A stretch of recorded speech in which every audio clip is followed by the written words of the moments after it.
उमा जी एक शांत और सुलझी हुई महिला है। उनके 2 बच्चे, एक बेटी और एक बेटा है। बेटी नीलिमा के ससुराल जाने के बाद उमा जी का घर में बिल्कुल भी मन नहीं लगता था, क्योंकि उनके पति और बेटे नीलेश के ऑफिस जाने के बाद उन्हें पूरा दिन घर में अकेले रहना पड़ता। अब उमा जी अपने बेटे के लिए लड़की ढूंढने लगे ताकि उनके घर का सूनापन कम हो जाए।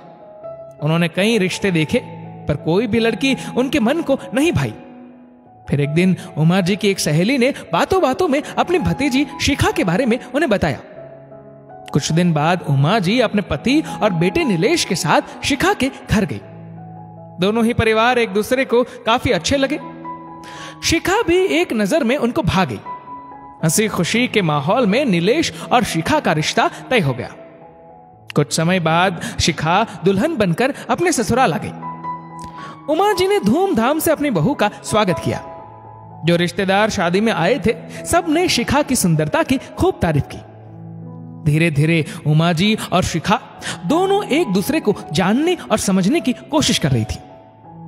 उमा जी अपनी बहू से खूब स्नेह करती और शिखा भी उनकी बहुत इज्जत करती थी। एक बार शिखा की दादी बीमार थी। शिखा उनसे मिलकर वापस आ गई, लेकिन उसे दादी की चिंता होने लगी, इसलिए वो फोन कर उनका हालचाल पूछ रही थी कि तभी उसे सासू मां की आवाज सुनाई दी, जो कि अपनी एक सहेली को बोल रही थी, मेरी बहू का मन तो मायके में ही लगा रहता है। ये सुनकर शिखा को बहुत दुख हुआ और सोचने लगी कि माँ जी को तो सब पता है कि उसकी दादी की तबीयत खराब है, इसलिए वो 1-2 बार अपने मायके फोन कर लेती है। घर का भी सब काम समय से निपटा लेती है, फिर भी सासू मां ऐसा बोल रही है, वो भी किसी दूसरे के सामने।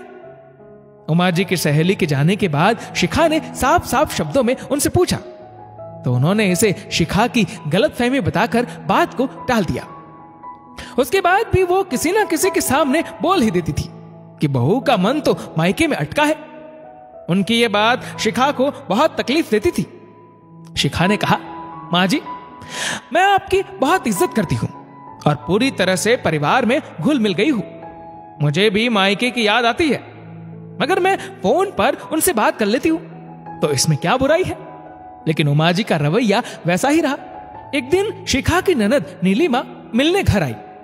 शिखा भी उससे मिलकर बहुत खुश हुई। अगले दिन घर में कुछ पड़ोस की महिलाएं आई, पर उनको देखकर शिखा परेशान हो गई। अपनी नई नवेली भाभी को यूं उदास देखकर नीलिमा ने इसकी वजह पूछी, तो शिखा ने उसे सब बताया। सब बात जानने के बाद नीलिमा उसी दिन शाम को अपने ससुराल चली गई।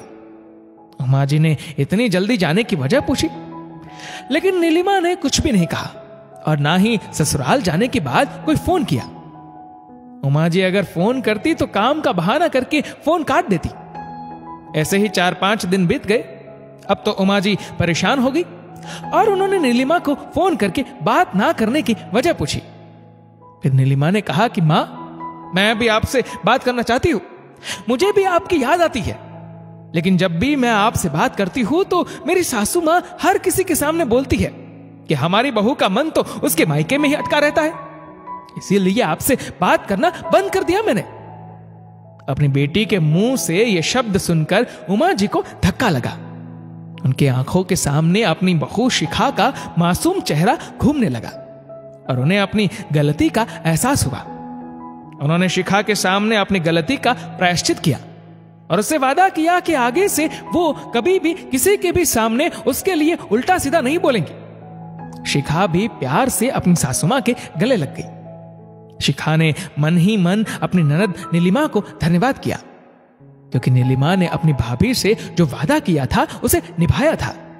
दोस्तों, इस वीडियो को लेकर आपकी क्या राय है, नीचे कमेंट करके जरूर बताएगा। और अगर आपको वीडियो अच्छा लगा हो तो इस वीडियो को लाइक करेगा, शेयर करेगा ज्यादा से ज्यादा लोगों तक, और ऐसी ही और भी इंस्पिरेशनल वीडियोस के लिए हमारा फेसबुक पेज आज ही फॉलो करें।